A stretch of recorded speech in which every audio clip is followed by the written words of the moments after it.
Running, workout sa gym, calisthenics o Zumba man yan. Iba't ibang workouts ang ginagawa at sinusubukan ng maraming Pinoy para lang maabot ang kani-kanilang mga fitness goal. At upang ma-achieve ito, may ilan na sumusubok ng iba pang klase ng workout exercises tulad na lang ng tinatawag na Pilates. Ano nga ba itong strength training na ito na makatutulong sa ating stability and muscle tone? Alamin natin yan at ang iba pang benepisyo ng Pilates sa ating katawan sa episode natin ngayong araw. Ngayong araw makakasama natin si Coach Smiles ng Safe Space Club Pilates upang ipaliwanag sa atin ang fitness workout na tinatawag na Pilates at kung ano-ano nga ba ang mga benepisyo nito sa ating katawan. Coach, magandang araw po. Welcome po sa ating programang Expert's Opinion. Batiin niyo naman po yung mga viewers natin ngayong araw. Magandang araw po sa lahat. Welcome po sa Safe Space Club. Coach, sa panahon nga natin ngayon, napakaraming types of workouts na ginagawa ng mga Pinoy para ma-achieve yung kanilang mga fitness goals and plans. Pero isa nga itong Pilates na uso na naman ngayon sa social media and marami pa rin kasi na hindi familiar dito at saka hindi pa sila fully equipped ng knowledge kung ano nga ba yung Pilates at ano yung matutulong nito sa katawan. Pwede nyo bang explain sa amin, Coach, kung ano po ba talaga ang Pilates? Okay, yes. So, ang Pilates is full body workout. It's a full body workout na yung focus namin here, yung specialty ng Pilates is core. Deep core muscles. Yes. At the same time, eccentric or lengthening of the muscles. Stability, balance, and flexibility. Yun yung Pilates. It's a full body workout. Hindi siya madali. Hindi rin siya masyadong mahirap. It's a low impact workout na para sa lahat. So Coach, nabanggit nyo nga yung ilang benefits na to, pero meron kasing nagsasabi na effective din ba to pag lose ng weight? Yes, of course. Lahat naman ng workout is effective. But of course, with proper diet, of course. So, exercise and diet when it comes to lose weight. Depende kasi sa goal ng mga clients yan, ng mga mag-workout. So, if you want to lose weight, of course, you need our nutrition, right? Diet. Pero, lose weight kasi you burn calories at the same time you build muscle sa Pilates. That's why it helps you to burn fats and helps you to lose weight. Okay, Coach. Pero nabanggit nyo nga yung mga benefits niyan. Pero ano po ba yung kaibahan nito sa iba pang mga workouts out there na nag-exist? Well, yung Pilates kasi, that's why it's a game changer for me because of the reformer machine. Okay, yung reformer machine. Later, explain sa inyo bakit. Yung reformer machine, lahat ng movement, lahat ng workout, I've been teaching for a long time sa Pilates and then hindi ako nauubusan ng program in that machine. So for me, game changer siya. Iba siya sa ibang workout kasi it targets not only your big muscles but also your micro muscles o yung mga small muscles na hindi mo pa na-feel sa katawan mo, na feeling mo wala, na hindi siya nag-exist. So, sinasabi niyo, Coach, sa simpleng isang machine na yan, kayang makapagbigay ng napakaraming workouts sa ating katawan. Yes, marami. Pero Coach, may nagsasabi rin na parang same daw sila ng yoga. Anong masasabi niyo dito, Coach? Okay, so yoga and Pilates is magkaiba talaga yan. Siguro nagparehas lang sila in terms of like breathing or flexibility. But the difference between yoga and Pilates kasi more focused on core talaga. Deep core muscles. At the same time, yung mind and muscle connection. Unlike sa yoga, their focus nila more on like flexibility and then like meditation. Yes, so medyo magkaiba talaga sila. Yeah. Pero same, nagkakaparehas lang sila, Coach, sa kailangan din ng mind kasi parang napansin natin sa Pilates, kailangan tahimik, kailangan focus ka talaga. Yes. Yeah, siguro magkaparehas sila in terms of like kasi kailangan maging flexibility like that. Pero depende kasi sa program. Like in Pilates, we also have a program na intense din siya. Yes. So, depende sa goal ng client. Kasi of course, when you start, syempre dapat beginner ka muna. Hanggang eventually you progress. So, doon na mas pahirap na siya ng pahirap. Yes. So, that's why it's good also to build muscle and to burn fats sa Pilates. Yeah. Coach, bukod nga dito sa inihahalin tulad siya sa yoga, meron pa ba kayong na-encounter na misconceptions about Pilates? Yun, misconceptions ang dami. Like for example, sabi nila Pilates is easy. It's not easy. It depends, of course, right? Kasi meron tayong mga clients na like athletes na sila or extreme na sila mag-workout, they thought it's easy, but depends pa rin sa goal. Right. Misconception also like Pilates is only for women. No, it's for everyone. Kahit bata, matanda, lalaki, babae, lahat ng gender, pwede ang Pilates. They said also that Pilates is stretching lang daw. No, it's not a stretch. Hindi lang siya stretch. Part of the workout, magsi-stretch tayo, pero it's a full body workout. It's a full body, lahat ng muscle mo sa katawan, mata-target ng Pilates. Okay. Pero coach, kayo po ba personally, paano po kayo napasok dito sa pag-Pilates? Well, my background talaga, I'm a fitness trainer sa gym. Yan. And then, one time parang, nung nag-boom na yung Pilates, I met people na into Pilates din, and then they want me to join their team, and then yun doon nag-start yung Pilates journey ko. Yan. So personally, coach, paano niyo siya na-differentiate sa iba yung types of workouts na sinubukan before? Ano yung mas naging dahilan niyo para mag-stay dito sa Pilates?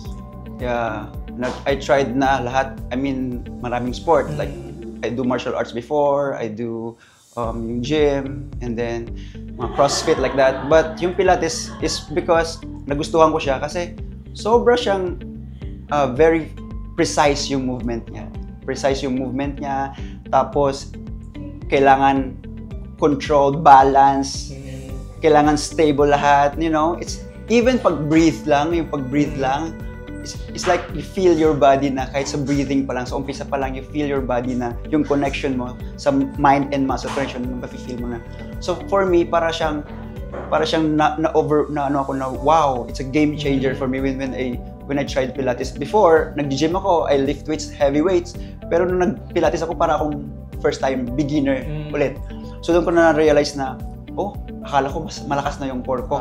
But when I started doing Pilates, may deep core muscles pa pala na kailangan i-hit na mas ma-feel mo pa na mas lalakas pa yung core. So sa Pilates, coach, parang kumbaga mas detail yung target muscles na tinatamaan talaga sa atin. Yes. Kasi in gym kasi like we're doing macro muscles, big muscles. And then sometimes you're doing like momentum, using momentum sa Pilates, it's very precise. Sobrang lahat ng movement, even konting tweak lang ng movement, ang laking difference niya. So, yun yung kaibahan for me, and then doon ako na-amaze sa Pilates talaga, na parang, wow, sobrang game changer siya for me. So, hindi talaga siya basic, coach, na sinasabi ng iba na madali lang. Yeah, hindi siya madali, pero para sa lahat siya. Para sa lahat. Yes. Okay. Coach, nabanggit nyo nga kanina yung mga workouts na ginagawa sa Pilates na nag-target ng mga muscles natin. Pero ano po ba talaga yung process pag ginagawa yung Pilates? Well, process like for example, when you go to the studio, we start with basic one. Like for example, the warm up, like that, stretching, and then we do ab workout, mga basic stuff. Of course, depende pa rin. Like kasi we have yung mga programs. Like for example, if you're first time mo sa Pilates talaga, zero knowledge in Pilates, you start sa essentials or foundation. Yun, ituturo sa'yo how to set up the reformer, yung ituturo sa'yo yung mga props, kung ano yung mga gamit niyan, and then yung proper breathing, alignment, posture, like that. Yun yung una. Once you tried that, pag nakapag-foundation ka na, doon pwede ka na pumasok sa beginner's class. Sa beginner's class, full body workout na siya, low impact, beginner friendly pa rin, pero medyo ma-challenge ka na ng konti. Okay. Yes. After that, if you tried again, parang feeling mo, parang lumalakas ka na, mag-intermediate ka na. So intermediate, medyo challenging na siya. Medyo level 2 na, medyo pahirap yung workout. And then after that, feeling mo, tumagal ka na sa Pilates at feeling mo parang gusto mo pang i-challenge yung sarili mo, we have advanced workout. Yes. Workout. Pero coach, yun nga po, no, Ano po ba yung mga kailangan na gawin bago sumabak dito sa Pilates? Meron pa bang kailangan, may ginagawa pa po ba kayong assessment or something na interventions po sa mga clients before engaging dito sa Pilates? Yes, of course. Pag pumasok ka sa studio, we always ask backgrounds. Like, what's your fitness background? May history ka ba may iniinom ka bang medication? Or baka meron kang history ng may sakit or something like that. Kasi, of course, importante health pa rin. Safety first pa rin tayo. Safe first na tayo. Kailangan pa rin safe tayo. That's why we are safe space. Yes. Kasi kailangan safe tayo before we start. So, we ask ng mga backgrounds muna, and then pagka okay naman, go.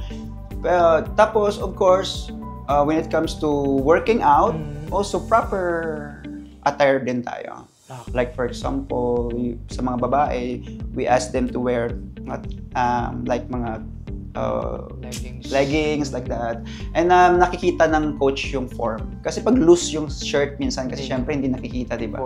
Kaya kasi kailangan kasi sa Pilates kasi we start, kailangan kasi form first tayo. Posture na banggit na. Form talaga yung pinaka-importante. We can't progress as long kailangan dyan ka muna, stay ka lang dyan. Pag ma-perfect mo na yung form mo, level 2 na tayo. Pero habang hindi mo siya makukuha, habang hindi ka stay ka rin dyan. Kung example, kahit 10 sessions ka na, kung feeling beginner ka pa rin, beginner ka muna. Parang ganun. Para hindi rin mabigyan yung katawan. The coach can assess. Yung coach can say na, Coach, pwede na ba ako mag-intermediate? Yeah, we can tell you that. Or pwede mo rin sabihin sa sarili mo na parang feeling ko kaya ko na mag-intermediate. Coach, pero yung mga clients nyo ba na-encounter, may sinasabi pa ba sila, kayo sa kanila na kailangan nilang gawin bago pumunta rito? Or yung mga dapat nilang iwasan na lang? Well, syempre, dapat mentally prepared ka rin pag Pilates. Kahit sabihin mong low impact ang Pilates, even if it's your first time pa lang, or kahit na feeling mo nag-workout ka na before, kailangan mentally prepared ka pa rin. And hindi naman kailangan maging flexible ka para mag-Pilates ka. Hindi naman kailangan na super active ka. Kasi lahat it's for everyone, right? So may kanya-kanyang program tayo for you. Like for example, may matanda gustong mag-Pilates. So we have a coach specific for the mga matatandang clients. Parang ganun. Sa mga bata naman na clients, we have coach also for them. So may kanya-kanya talaga. Yes, may kanya-kanyang plan for you. Yes, may kanya-kanya tayong training program, workout plan for everyone. Okay. Yes. Coach, ito naman po, gaano ba kadalas pwedeng gawin tong Pilates? Everyday ba siya? Or once a week? Gaano po ba kadalas dapat na mag-Pilates? Kung ako yung tatanungin nyo, well, kung kaya nyo namang everyday, why not, right? Kasi it's a lifestyle. But sa mga busy person, like for example, office or masyadong busy, sana at least twice a week pwede na. Yes. Kasi para makita mo yung progress. Kasi pag example, once a week lang, parang ano lang siya, movement lang siya, parang gumalaw ka lang, then nag-rest ka, tapos wala. Pero kung nag-workout ka naman sa Pilates and you're doing also workouts sa bahay, okay lang din yon. Pero for me, I recommend sana at least twice a week. Yeah. Pero coach, meron po ba or pinapayagan nyo rin na magkaroon ng DIY, na mag-Pilates sila at home? Safe po ba to? Well, kasi ngayon, sa panahon ngayon, di ba, like may mga YouTube na pwede kang manood ng YouTube. Actually, maraming gumagawa niya. Hindi natin maiiwasan din yan. Yes. Pero I suggest na try muna nila mag-studio. And then pag makita nila yung difference, and then kahit lang mag-gather lang sila ng information or lang mga basic lang ng Pilates, and then if parang feeling nila okay na sila, pwede naman. Pero for safety purpose talaga, kailangan may... Yeah, actually much better talaga na you hire a coach or you parang punta sa studio para mas precise, mas matama yung form. And then pag feeling mo okay ka na, pag feeling mo lang okay ka na. DIY ka sa bahay. Oo. Yes. Pero yun kasi sa panahon ngayon, like for example, yung iba ayaw nilang lumabas sa bahay, right? So seek muna sila ng knowledge muna ask muna sila bago nila gawin. Kasi pwede din mag-cause ng injury kasi pag mali yung form. Ayan. Yes. Nabanggit niyo yung injury, coach. Ano po ba yung mga typical injuries kapag natatamo ng isang client kapag wala silang proper guide from the experts? Yun, like for example, kahit sa stretching lang, di ba? Like, ma-overstretch ka sometimes pag hindi tama. And then, yung mga movements na hindi mo na proper engage yung core mo, especially sa Pilates, the lower back pain is a no-no. Lower back pain talaga, it's a no-no.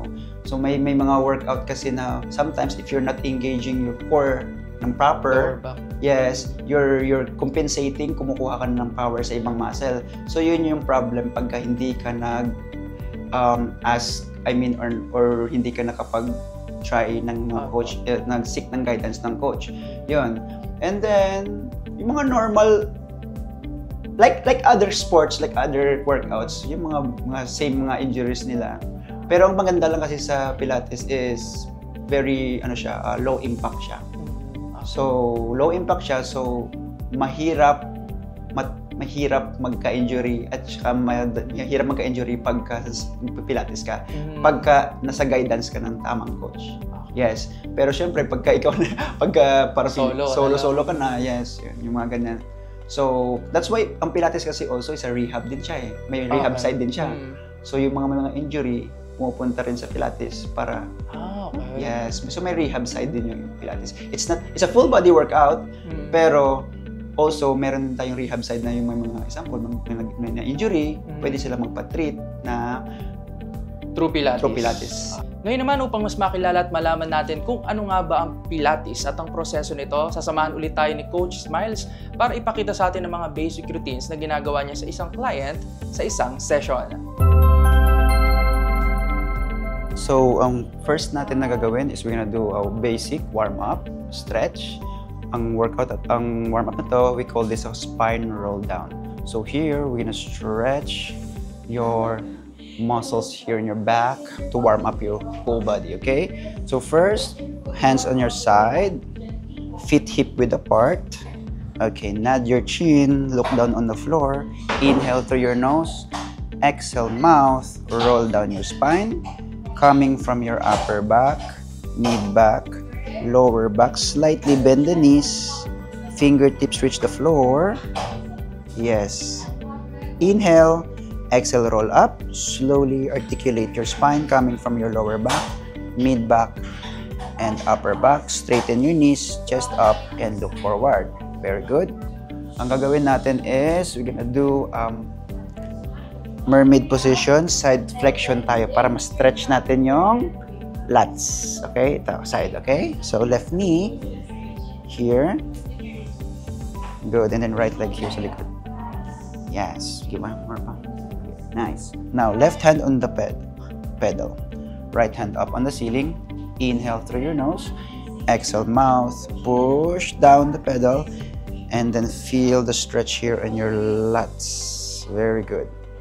Inhale, stay. Exhale, slowly return. Nice control. One more. Inhale and exhale. Push down to your left. Good. Give me a hold here. 5, 4, 3, and slowly return. Very good. Now, you're gonna work out your abs here, your core. Okay? So, starting position. Hold the push-through bar here. Keep this on a straight line position. Good. And then your right foot, left foot here. Good. Now, straighten your knees. Point your toes externally rotated. Heels together. Yes. Now, inhale to prepare. Bend your elbow, push the likod. This is inhale. Exhale, push up. And then lift your body, chest lift. Look forward. Yep, proud chest. Inhale, exhale, slowly roll down your spine. Keep your elbow straight. Keep your elbow straight. Down, head down. And from here, lift your hips up. Squeeze your glutes. Lift your hips. Yep. Squeeze your glutes, your hamstring, inner thighs, and slowly roll down your spine. Very good. Again, inhale. Bend your elbow. Exhale, push up. Chest lift, proud chest. Very good. Inhale, exhale, roll down slowly. Keep your elbows straight here. Lift your hips up.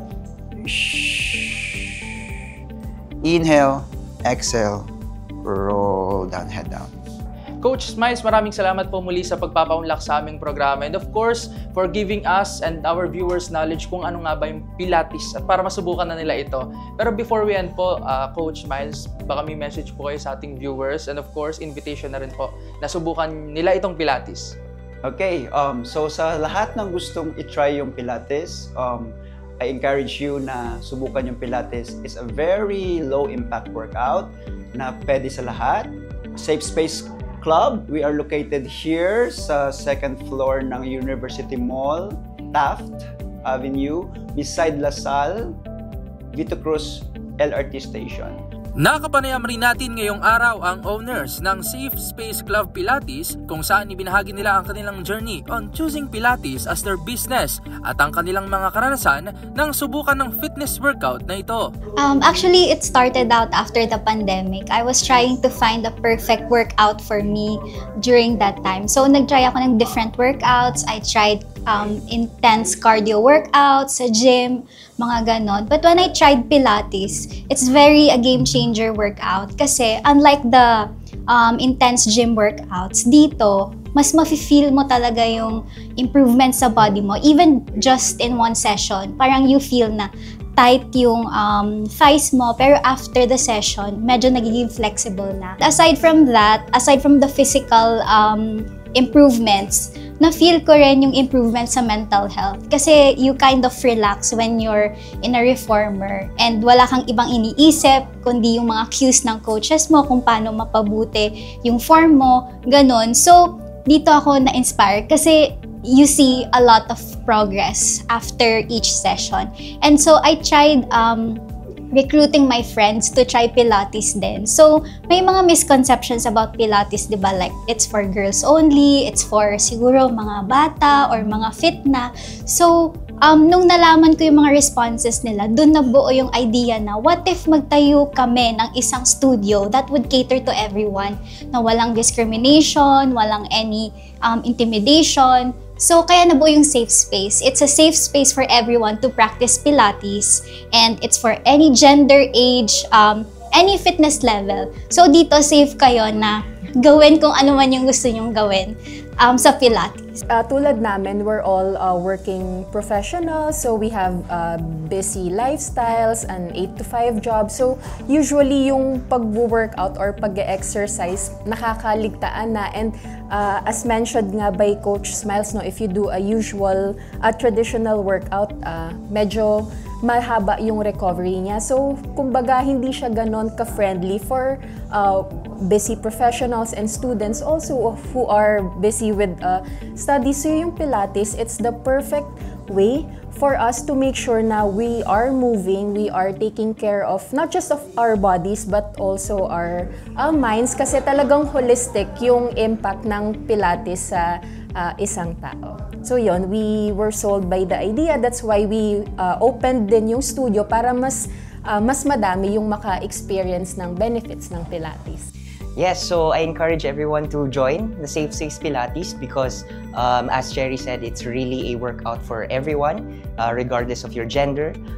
Like katulad ko, lalaki ako pero, di ba, I was able to find really good workout that targets the micro muscles. So for all the guys out there, the gym buffs, I invite you to come. If you are a elderly person who believes na this is just for, you know, younger people or mga bata, I invite you to join our Safe Space Studio so that you can find the healthy lifestyle that you've always wanted for yourself. So if you have any questions or if you want to learn more about Safe Space Club, please follow us on Instagram and Facebook and send us a message and we will get to you as quick as we can.